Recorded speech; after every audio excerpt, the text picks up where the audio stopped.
va. Et toi? Et je vais vous dire, Quel cours tu as dit que c'était déjà? Histoire. Ah oui, un cours d'histoire. Ben, ça devait être un cours d'initiation alors. Hein? Ouais, c'est ça, d'initiation. Ah, Ouais. je Tu vois. devrais t'y intéresser, c'est un super cours, c'est très très intéressant. Alors, ça t'a plu ce cours?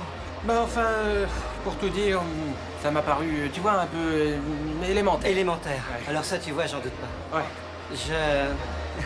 Je me rappelle ce cours, ça se passait.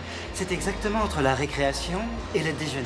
Clark, pourquoi tu nous ennuies? Fiche le camp. Mais relax, tout va bien. Fiche le camp. Je m'amuse un peu avec mon nouvel ami et c'est tout. Qu'est-ce qu'il y a? Il y a un Non, problème? non, non, là, non, qu'est-ce que non, non, il n'y a pas de problème. non. J'espérais que tu serais peut-être en mesure de me donner une idée de l'évolution de l'économie de marché dans les colonies du Sud. Moi, je soutiens que, préalablement à la guerre révolutionnaire, les modalités économiques, en particulier dans les colonies du Sud, pouvaient être définies avec justesse par les termes de Une minute, pré-capitalisme j'aimerais te dire un agraire. truc. C'est normal que tu soutiennes ça. Tu es un étudiant de première année, tu viens de finir le livre d'un petit historien marxiste, Pete Garrison probablement, et tu resteras convaincu jusqu'à ce que dans un mois tu lises James Lemon. Et là, tu soutiendras que l'économie en Virginie et en Pennsylvanie était animée d'un esprit d'entreprise tout à fait capitaliste, déjà en 1740.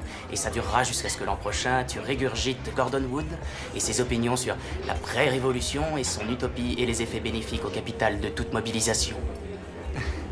Je ne pense pas que je le ferai parce que Wood a tendance à sous-estimer l'impact des distinctions. Wood a tendance à sous-estimer l'impact des distinctions sociales fondées sur la fortune, en particulier la fortune héritée.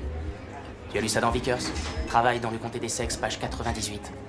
Ouais, je l'ai lu aussi. T'allais nous régurgiter tous les bouquins, tu n'as pas une idée personnelle sur le sujet? Alors c'est ça ton truc, tu arrives dans un bar, tu délites d'obscurs passages de quelques bouquins et tu prétends que ce sont tes idées à toi. Et tu fais tout ça juste pour impressionner une fille et embarrasser mon ami.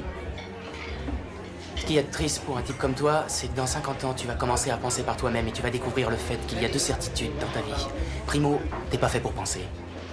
Et deuxio, tu as paumé 150 000 $ pour un enseignement que tu aurais trouvé pour 1,50 $ d'amende de retard à la bibliothèque municipale. Oui, mais moi j'aurai mon diplôme. Et tu serviras à mes gosses des frites dans un drive-in quand je les emmènerai skier à la montagne. Oui, peut-être. Mais au moins, j'aurai ma personnalité. Mais si ça te pose un problème, tout ça, on peut faire quelques pas dehors et régler l'affaire entre nous. Non, vieux, y a aucun problème. C'est cool. C'est cool? Cool. Ouais, tu peux le dire que c'est cool. Ouais, c'est ça, la ramène plus!